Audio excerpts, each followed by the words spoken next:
ఆ రోజు ఎవరైతే మీ ప్రభుత్వం ఉన్నప్పుడే కొంతమంది మీద కేసులు పెట్టారు, వాళ్ళు పిలిపించిన దానికే నువ్వు పిలిపియొద్దంటే పిలిపించిన దానికి ఆయన మీద కసి పెట్టుకొని సుధాకర్ యాదవ్ మన ఎంపీటీసీ ఎలక్షన్లో ఏదో మాకు ఫోన్లో రావయ్యా తెలుసు ఎవరితో మాట్లాడించడం.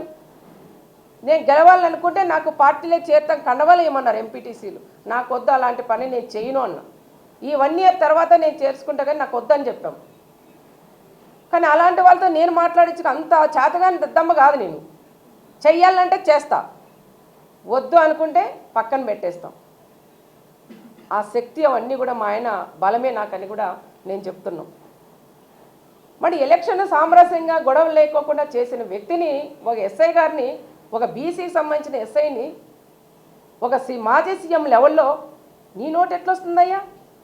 ఈ ప్రకాష్ రెడ్డి వాళ్ళు ఏంది రాసిస్తే అది నువ్వు మాట్లాడేస్తావా?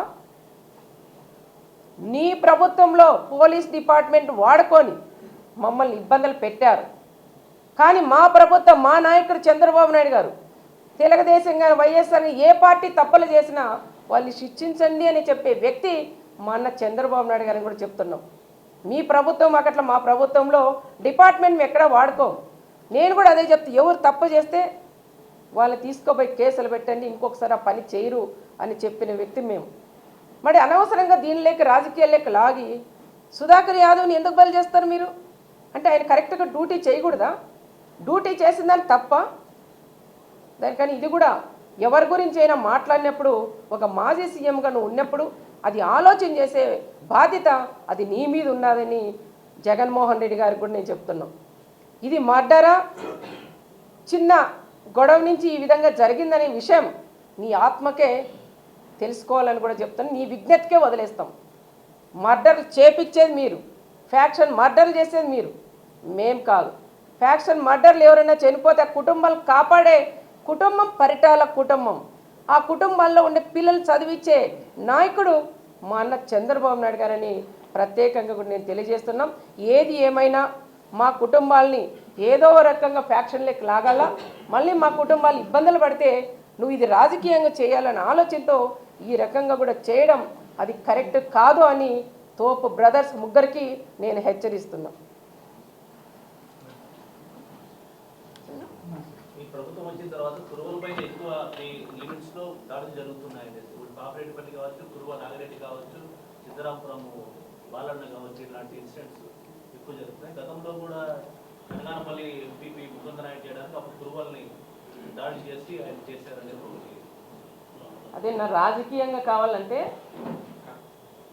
ఎవరైనా పేరు ఎవరిని ఇప్పుడు పరిటాల సునీతమ్మ, పరిటాల పక్కకి ఎత్తారు. కమ్మ సునీతమ్మ, కమ్మ చంద్ర, ఇంకా కమ్మ ఇంకొకరు, కమ్మ రంగయ్య, వాల్మీకి రంగయ్య, బోయ రంగయ్య, కురవ ఇది అవి ఇవన్నీ మాట్లాడతారు. మంచిగా ఈజ్ ఆయన పేరు అట్లా అంటే వాళ్ళకంటే ఇంటికంటే ఒక పేరు ఉంటుంది కదా, ఆ పేర్ల పక్కన పెట్టి కురవ, బోయ, ఎస్సీ, కమ్మ, రెడ్డి ఇవన్నీ మాట్లాడతాను. నేను చెప్తాను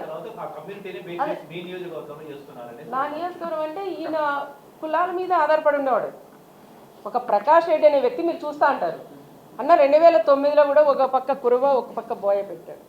2014 వచ్చేదానికి వాళ్ళు పక్కకి వెళ్ళిపోయారు, సైడ్ అయిపోతారు. 2014 నుంచి 19 దాకా ఇంకొక టీంని పెట్టుకున్నారు. ఒక ఆయన్ని మన కళ్యాణదుర్గం సంబంధించిన అన్నని, ఇంకొక ఆయన ఈ పక్క ఒకని ఈశ్వరాయన్ అని పెట్టుకున్నారు. ఈ 2014 అయినాక మళ్ళీ 19 నుంచి 24 చూడండి ఎవరున్నారో పక్కన. అంటే ఇయర్ 5 ఏళ్ళకోసారి మార్చుకుంటూ పోతా ఉంటాడు. ఎప్పుడైనా ఆయన ప్రెస్ మీట్లో మీరే గమనించాను, ఓ పక్క వాల్మీకిని పెట్టింటాడు, ఓ పక్క కురువ సోదరులను పెట్టుకుంటాడు. ఆ రకంగా కులాలందరినీ కూడా వాడుకునే లాగా ఆ రకంగా కులాలు ముందు పెట్టి రాజకీయం చేసే నాయకుడు ఒక తోపు బ్రదర్స్. నేను చెప్తున్నాం మన సిద్ధలాంపురంలో ఆయన కన్వీనర్ అనుకుంటా, ఆయన కొట్టాడు, వాళ్ళు కొట్టడం, వీళ్ళు కొట్టడం, ఇవన్నీ కూడా ఆయనకు తెలుసు. ఎవరు చేపిస్తున్నారనే విషయాలు కూడా ఆయనకు తెలుసు. ఆయన విజ్ఞతకే వదిలేస్తాం. అదే కాకుండా మొన్న చనిపోయింది అది రాజకీయ మర్డర్ అంటారు. వాళ్ళని అడగన్న రాజకీయ మర్డర్ అనుకోకుండా జరిగిందా వాళ్ళ కుటుంబ సభ్యులే చెప్తున్నారు. దీన్ని కూడా రాజకీయంగా కురుబ వాళ్ళని చంపారు. నువ్వెందుకు పంపేయాలా రామగిరికి? మీ సోదరులు ఉన్నారు కదా, అంటే దందాలు చేసే సంపాదించేదానికి నీ వాళ్ళు ఉండాలా? కేసులు పెట్టించుకొని ఇబ్బందులు పడేదానికి బీసీలా? మరి ఆ రోజు వీళ్ళని ఎందుకు ముందుకు పెట్టుకొని చాకలేకపోయావు? మరి నీ గవర్నమెంట్ ఉన్నప్పుడు వీళ్ళు ఎందుకు అదే ఆయన వాళ్ళని పెట్టి మరి ఏదో పదవులు ఇప్పించచ్చు కదా సోదరులకి? ఎవరికైనా ఇప్పించావా? రాజకీయంగా వాడుకొని పక్కకు పడేస్తున్నారు. అదే మా గ్రామం సంబంధించిన ముత్యాలన్న ఎంపీటీసీ, ఆ పిల్లోని 5 సంవత్సరాలు వాళ్ళ ప్రభుత్వం లేనన్నాళ్ళు 14 నుంచి 19 దాకా పక్కన పెట్టుకొని ఉన్నాడు. సునీతమ్మ చంపుతుందేమో ఈయన కుండల్లా, పోలీసు ఎస్కార్ట్ ఇవ్వండి, గన్మ్యాన్లు ఇవ్వండి అని ముత్యాలని వీళ్ళు పెట్టుకున్నాం. మళ్ళీ నీ ప్రభుత్వం వచ్చిన తర్వాత ముత్యాలు ఎందుకు సేదైనాడు? కురువ ముత్యాలు ఎందుకు తోసేసావు? మరి ఈరోజు ఎందుకు నువ్వు సస్పెండ్ చేసావు? నువ్వు ఆ కులాలని ముందు పెట్టుకొని నువ్వు ఆ కులాలతో రాజకీయం చేసావు. రాజకీయం చేసినప్పుడు మరి ఆ కులాలను నువ్వు పార్టీ నుండి ఎందుకు సస్పెండ్ చేసావు? అంటే నీ దగ్గర ఉంటే సస్పెండ్ చేయవు, అదే మాధవ్ దగ్గరికి పోతే నువ్వు సస్పెండ్ చేస్తావా? కుల రాజకీయాలు చేసేదానికే బీసీలందరినీ కూడా అడ్డం పెట్టుకొని మైకుల ముందర మాట్లాడడానికి, జగన్మోహన్ రెడ్డి దగ్గర చెప్పుకోవడానికి ఈ కులాలను వాడుకుంటున్నారు. దయచేసి అన్ని కులాల వాళ్ళు ఒక్కసారి తెలుసుకోండి. ఏ కులము ఎప్పుడు వాళ్ళ దగ్గర ఉంటుందో వాళ్ళని అన్యాయమే చేస్తారు, కానీ వాళ్ళకి న్యాయం అనేది చేసే శక్తి వాళ్ళకి లేదని ప్రత్యేకంగా వాళ్ళకు కూడా నేను తెలియజేస్తాను. మా కులాలన్నా నా ఇంట్లో రండి, ఇప్పుడు ఎవరు వచ్చినా ఎస్సీ ఎస్టీ బీసీ మైనార్ ఎవరు వచ్చినా నా టేబుల్ మీద కూర్చొని ధైర్యంగా అన్నం తింటారు. చైర్లు లాక్కొని ధైర్యంగా కూర్చుంటాను నా దగ్గర. రండి అన్న వాళ్ళ ఇంటి దగ్గరికి వెళ్దాం. ఒక బీసీ పోయిన ఈ రోజుకి కూడా చెప్పులు వదిలి మళ్ళీ వాళ్ళ ఇంటి దగ్గర పోతున్నారు. కుర్చీలో కూర్చోబెట్టారని అడగండి.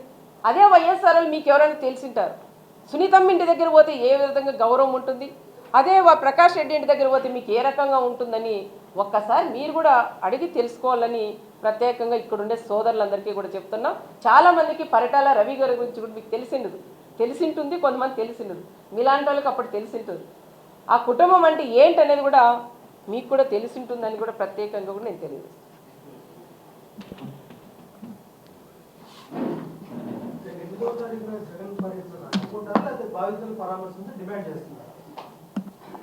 అడ్డుకోండి అన్న, ఎందుకంటే ఆయన వస్తున్నాడు. నేను చెప్పేది ఏమంటే జగన్ గారు వస్తున్నారు.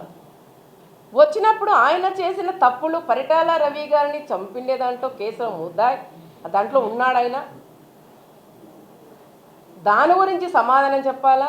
అనంతపురం జిల్లాలో 45 మందిని పొట్టను పెట్టుకున్నారు వాళ్ళ ఆయన మంత్రిగా సీఎంగా ఉన్నప్పుడు. దాని గురించి కూడా సమాధానం చెప్పాలా? సూట్ కేసు బాంబు గురించి కూడా సమాధానం చెప్పాలా? అదేవిధంగా ఇంతకుముందు మా బీసీలందరినీ కొట్టిండే దానికి కానీ, అక్కడ తోపుదుర్తిలో మర్డర్ జరిగిండే దానికి కానీ, మా మాజీ సర్పంచ్ని కొట్టిండే దానికి కానీ, అదేవిధంగా మా కృష్ణ ఆంధ్రజ్యోతి ఫోటోగ్రాఫర్ని కొట్టిండేది కానీ, వీళ్ళందరికీ కూడా సమాధానాలు చెప్పి నువ్వు వచ్చి ఆ కుటుంబాన్ని పరామర్శిస్తే బాగుంటుంది. కుటుంబాన్ని వచ్చి పరామర్శించడానికి నేను అడ్డుకోను. ఎందుకు అడ్డుకుంటా?